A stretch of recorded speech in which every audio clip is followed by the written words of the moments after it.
할렐루야. 오늘도 하나님의 은혜와 평강이 여러분 가운데 함께 하기를 축복합니다. 오늘도 묵상의 말씀을 통해서 나에게 주시는 하나님의 음성을 듣는 은혜로운 시간이 되기를 축복합니다.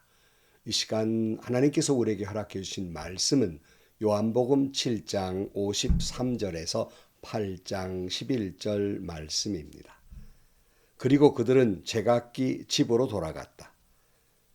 예수께서는 올리브산으로 가셨다. 이른 아침에 예수께서 다시 성전에 가시니 많은 백성이 그에게로 모여들었다. 예수께서 앉아서 그들을 가르치실 때에 율법학자들과 바리새파 사람들이 간음을 하다가 잡힌 여자를 끌고 와서 가운데 세워놓고 예수께 말하였다. 선생님, 이 여자가 간음을 하다가 현장에서 잡혔습니다. 모세는 율법에 이런 여자들을 돌로 쳐 죽이라고 우리에게 명령하셨습니다. 그런데 선생님은 뭐라고 하시겠습니까? 그들이 이렇게 말한 것은 예수를 시험하여 고발할 구실을 찾으려는 속셈이었다. 그러나 예수께서는 몸을 굽혀서 손가락으로 땅에 무엇인가를 쓰셨다. 그들이 다그쳐 물으니 예수께서 몸을 일으켜 그들에게 말씀하셨다. 너희 가운데에서 죄가 없는 사람이 먼저 이 여자에게 돌로 던져라. 그리고는 다시 몸을 굽혀서 땅에 무엇인가를 쓰셨다. 이 말씀을 들은 사람들은 나이가 많은 이로부터 시작하여 하나하나 떠나가고 마침내 예수만 남았다. 그 여자는 그대로 서 있었다. 예수께서 몸을 일으키시고 여자에게 말씀하셨다. 여자여, 사람들은 어디에 있느냐? 너를 정죄한 사람이 한 사람도 없느냐? 여자가 대답하였다. 주님, 한 사람도 없습니다. 예수께서 말씀하셨다. 나도 너를 정죄하지 않는다. 가서 이제부터 다시는 죄를 짓지 말아라. 아멘. 우리가 어제 살펴본 말씀, 주님께서 큰 소리로 말씀하셨죠. 목마른 자들아 다 내게로 와서 마셔라. 나를 믿는 자는 그 배에서 생수가 강물처럼 흘러나올 것이다. 말씀하면서 이들을 생명으로 구원으로 초대하십니다. 이 말씀을 들은 사람들이 이분이야말로 그 예언자다. 그리스도다. 무슨 갈릴리에서 그런 존재가 나올 수 있겠느냐. 이렇게 서로 간에 논쟁을 벌이다가 다 각기 집으로 돌아갑니다. 오늘 요한복음 7장 마지막 절은 다 각기 집으로 돌아갔다 말씀하는데 예수님은 집으로 돌아가신 것이 아니라 올리브산으로 갔다고 말씀하십니다. 늘 말씀드리지만 성경의 장절에 너무 매여서는 안 됩니다.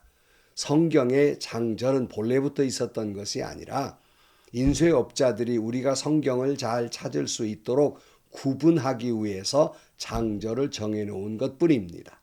성경을 더 잘 이해하시려면 그러기에 앞뒤 문맥, 앞장과 뒷장을 다 같이 살펴봄으로써 더 말씀을 이해할 수 있게 됩니다. 그래서 53절 마지막 절에 보면 그리고 그들은 제각기 집으로 돌아갔다. 예수께서는 올리브산으로 가셨다. 올리브산 또는 감난산이라고 말씀하고 있는데요. 왜 예수님은 이 올리브산으로 가셨을까? 올리브산은 예루살렘 동쪽에 있는 산.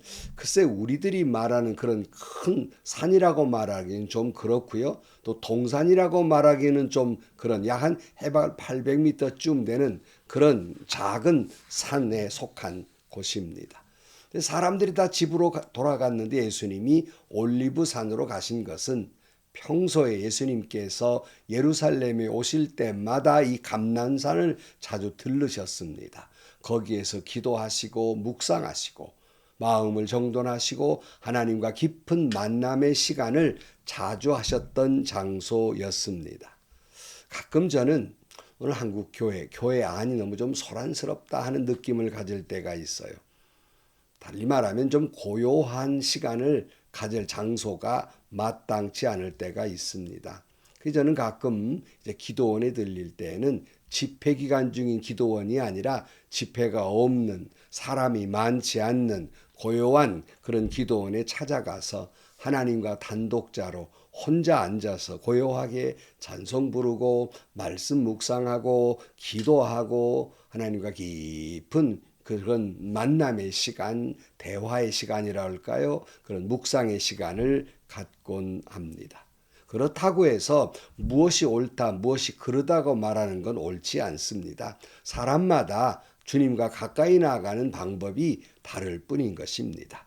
주님은 주로 올리브산에 올라가셔서 고요한 시간을 가졌습니다. 그리고 다음날 아침에 다시 성전으로 올라가서 사람들을 가르치고 계셨는데 갑자기 큰 소란이 일어납니다. 그 유명한 간음한 여인의 사건이에요. 3절입니다. 율법학자들과 바리새파 사람들이 간음을 하다가 잡힌 여자를 끌고 와서 가운데 세워놓고 예수께 말하였다. 선생님, 이 여자가 간음을 하다가 현장에서 잡혔습니다. 모세는 율법에 이런 여자들을 돌로 쳐 죽이라고 우리에게 명령하였습니다. 그런데 선생님은 뭐라고 하시겠습니까? 음행 중에 현장에서 잡힌, 그러니까 어떻게 할 수 없는 그런 여인을 끌고 와서 그 군중 가운데 세웁니다. 얼마나 모욕스러웠겠습니까? 그리고 예수께 질문하는 거예요. 모세 율법에는 이런 여자는 돌로 쳐 죽이라고 했는데 선생님은 뭐라고 하실 겁니까? 어떻게 할까요? 이렇게 묻습니다. 가끔 우리나라에 죄인도 인권이 있고 동물도 동물권이 있다. 뭐 이렇게 말합니다마는 지금 당시에 율법학자들과 바리새파 사람들은 인간의 존엄성은 아예 없는 거예요. 그리고는 이 여인을 지독히도 모욕하고 있는 겁니다. 사실 여러분, 남의 죄에 민감한 사람들, 그러니까 자기 죄에 민감한 것이 아니라 남의 죄에 민감해서 남들을 아주 자주 혹독하게 비판하고 정죄하는 사람들일수록 사실은 그 속에 죄가 많을 수 있고요. 그래서 자기의 죄를 숨기기 위해서 방어 기제로 다른 사람을 공격하려 드는 것이에요. 당연히 거룩한 백성이기 때문에 우리가 거룩해야 마땅하지만 유달리 거룩을 외치고 죄를 말하고 자신은 거룩한 채 하면서 아주 신앙적으로 대단히 보수적인 신앙, 믿음이 깊은 신앙인 것처럼 행동하고 말하는 사람일수록 은큼하게 뒤에 숨겨놓은 그런 더럽고 타락한 모습이 더 많을 수 있다는 사실입니다. 숨기고 싶은 죄가 다른 사람에게 보일 때 화들짝 자기도 들킬까봐 가혹하게 남을 평가하고 정죄하는 겁니다. 나는 저런 사람과 다르다고 강변하는 모습입니다. 이런 사람일수록 그 속에 죄가 많고 그 안에 상처가 많은 법이에요. 그래서 자꾸 자기를 숨기기 위해서 자꾸 가혹하게 구는 겁니다. 사실 이들이 이렇게 말하는 또 하나의 이유는 예수님을 곤경에 빠뜨리려고 했어요. 그러니까 율법의 모세가 돌로 쳐 죽이라고 했는데 어떡할까요? 만약에 예수님이 율법대로 돌로 쳐 죽이라 그러면 예수님에게는 그런 판결을 내릴 권한이 없어요. 이 사형이라고 하는 건 로마 법정에서 로마 법으로만 가능합니다. 근데 예수님이 그러면 로마 법을 어기게 되는 것이고 만약에 이 여인을 용서해 주어라 이렇게 말하면 또 이번에는 율법을 어기게 되는 것이니 이렇게 말아도 걸리고 저렇게 말아도 걸리는 그런 함정에 빠뜨리는 모습이었습니다. 소위 율법학자들이라는 사람들이 바리새파 사람들이 예수님을 함정에 빠뜨리려고 여인을 도구 삼고 율법을 하나님을 인용해서 도구 삼아서 이 여인을 모욕을 주어가면서 예수님을 함정에 빠뜨리려고 하는 것입니다. 요즘 사람들도 자기를 의롭게 보이려고 자기의 목적을 달성하려고 하나님 파리를 해요. 또 성경을 인용해요. 전통을 인용해요.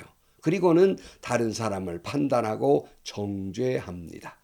이런 사람일수록 아까 뭐라고 그랬어요? 자기 속에 그런 죄가 더 많은 가능성이 높습니다. 6절입니다. 그들이 이렇게 말한 것은 예수를 시험하여 고발할 구실을 찾으려는 속셈이었다. 그러나 예수께서는 몸을 굽혀서 손가락으로 땅에 무엇인가를 쓰셨다. 예수님은 이들의 속셈을 훤히 알고 계시죠. 그런데 예수님이 갑자기 몸을 굽혀서 땅에다 손가락으로 뭘 썼는데 사람들은 또 학자들은 뭘 썼을까? 구약에 어디를 썼을 것이다. 별소리를 다 하는데요.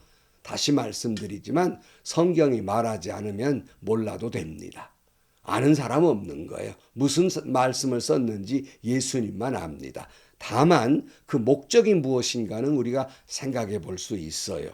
그러니까 아마 예수님은 이 도끼를 품고 이 여인을 살기등등해서 바라보는 사람들의 시선을 자신에게 돌리려 하고, 갑자기 쓰니까 뭘 쓸까 사람들 다 보았을 거 아닙니까? 사람들은 다 그런 모습이잖아요.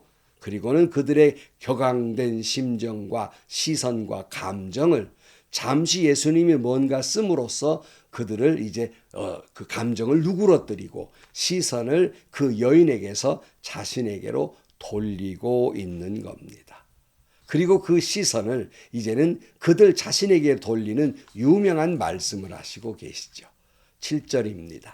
그들이 다그쳐 물으니 예수께서 몸을 일으켜 그들에게 말씀하셨다. 너희 가운데에서 죄가 없는 사람이 먼저 이 여자에게 돌을 던져라. 그리고는 다시 몸을 굽혀서 땅에 무엇인가를 쓰셨다. 시선을 자기에게 돌린 다음에 이제는 너 자신을 보아라. 너희 중에 죄 없는 자가 돌을 던지란 말은 너 자신을 먼저 살펴보라는 거예요. 너희도 죄인이면서 누구를 정죄할 수 있느냐 하는 말씀입니다. 그리고 그들에게 돌아볼 수 있는 시간과 여유를 주기 위해서 또다시 땅에다 뭔가를 쓰십니다. 이 시선을 나에게 돌리지 말고 너희에게 돌리라고 말씀하셨으니 자신을 살펴보도록 하신 것입니다. 9절입니다. 이 말씀을 들은 사람들은 나이가 많은 이로부터 시작하여 하나하나 떠나가고 마침내 예수만 남았다. 그 여자는 그대로 서 있었다. 이들 중에 그래도 양심은 남아 있어서 다 돌을 내려놓고 떠나가는데, 여기 재미있는 건 나이가 많은 이로부터 시작하여. 여러분, 나이가 많아진다는 것이 때로는 서글픈 마음도 들지만 나이가 많으면 또 여유가 있어져요. 그래서 많은 사람을 이해하는 마음이 생깁니다. 나이 많아서 익어가는 것, 성숙해져 간다고 할 수 있겠죠. 그래서 나이 많은 사람들로부터 시작해서 하나 돌을 남겨 갔다 이렇게 말씀해요. 적어도 이들은 양심의 가책이 있었습니다. 자신을 살펴볼 줄 아는 양심은 있었어요. 10절입니다. 예수께서 몸을 일으키시고 여자에게 말씀하셨다. 여자여, 사람들은 어디에 있느냐? 너를 정죄한 사람이 한 사람도 없느냐? 여자가 대답하였다. 주님, 한 사람도 없습니다. 예수께서 말씀하셨다. 나도 너를 정죄하지 않는다. 가서 이제부터 다시는 죄를 짓지 말아라. 예수님이 이 여자에게 묻습니다. 다 알고 있지만 이 여자의 마음에 가까이 이 여자의 마음을 풀어주고 계시는 거예요. 너를 정죄한 사람이 없느냐? 없습니다. 나도 너를 정죄하지 않겠다. 이렇게 말씀해요. 예수님은 죄 없으신 분이기 때문에 이 여인을 정죄할 자격이 충분히 있지만 나도 너를 정죄하지 않는다는 말씀은 이 여인의 지금 당하는 죄는 죄지만 어쩌다 그런 죄를 지었는지는 모르지만 그가 지금 당하고 있는 이 모욕스러움과 상처를 우선 감싸주고 있는 거예요. 그리고 그가 새롭게 될 기회를 주시기 위해서 가서 다시는 이런 죄를 짓지 말라고 말씀합니다. 이 하나님의 긍휼, 사랑, 용서를 다시 보게 됩니다. 그런데 이 장면에서 우리는 세상의 이 율법학자들, 이 바리새파 사람들, 이 못된 놈들 이렇게 욕할 수 있는데 오늘날 여러분들은 한국교회는 욕할 자격이 있습니까? 적어도 이 우리가 욕할 만한 율법학자들, 바리새파 사람들은 너희 중에 죄 없는 자가 돌로 치라는 말씀에 살기등등했지만 자기를 성찰했어요. 자기의 죄인됨을 알았어요. 돌을 놓고 갈 줄 알았습니다. 아직도 오늘날 한국교회 공동체들을 바라보면 다른 사람을 정죄하고 비판합니다. 만약 그렇다면 우리가 어찌 이 율법학자와 바리새파 사람들을 못됐다고 욕할 수 있겠습니까? 지금도 주님은 이 말씀을 통해 말씀하고 계시는 거예요. 너희 중에 죄 없는 자가 돌로 치라. 오늘 한국 교회는 당시 율법학자나 바리새파 사람들만큼도 양심이 없는 거예요. 자기 성찰이 없습니다. 여전히 살기 등등해서 다른 교단, 다른 교회를 욕하고 하나님의 이름을 들먹이며 성경을 인용하며 정죄하고 모욕을 주고 판단하고, 물론 물리적으로 돌은 안 뜯을지 모르지만 언어의 폭력으로 차라리 돌을 맞는 것보다 더 아프게 만드는 그런 사람들이 얼마나 많습니까?